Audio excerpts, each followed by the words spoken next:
શરૂ કર્યો છે સર્વે। અતિવૃષ્ટિ નુકસાની માટે 2 ટીમો બનાવવામાં આવી છે। આ બંને ટીમો નુકસાનીનો તાગ મેળવવા માટે રવાના થઈ। એક ટીમ વડોદરાના પૂરગ્રસ્ત વિસ્તારમાં જશે, બીજી ટીમ સુરેન્દ્રનગર જિલ્લાની લેશે મુલાકાત। વધુ માહિતી સાથે સંવાદદાતા હિતલ ફોન લાઈન પર જોડાઈ ગયા છે। હિતલ, નુકસાનીનો સર્વે કરવા માટે 2 ટીમો બનાવવામાં આવી છે, કઈ રીતે આગળની કામગીરી કરાશે?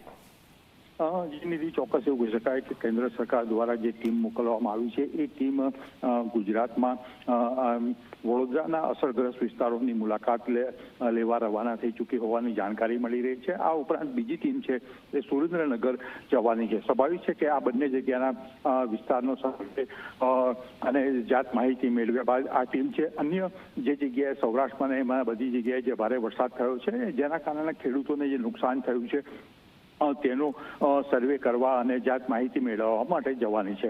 જે પ્રકારે અત્યારે માહિતી મળી રહી છે, ખાસ કરીને જોવા જઈએ તો આ વખતે જે પ્રકારે વરસાદ પડ્યો છે તેનાથી માલ મિલકતને તો નુકસાન થયું જ છે, પણ આ ઉપરાંત ખેડૂતોને ખાસ કરીને જમીનનું ધોવાણ મોટા પાયે થયું હોવાની જાણકારી છે અને એનો પણ સર્વે આ ટીમ દ્વારા કરવામાં આવશે। અને ત્યાર પછી ટીમની આ મુલાકાત બાદ આશા રાખી શકાય કે કેન્દ્ર સરકાર દ્વારા રાજ્ય સરકારને એક મોટું પેકેજ આ જે અતિવૃષ્ટિના કારણે જે થયું છે તેનાથી આપવામાં આવી શકે છે। જી નિધિ, બિલકુલથી આભાર પૂરી માહિતી માટે।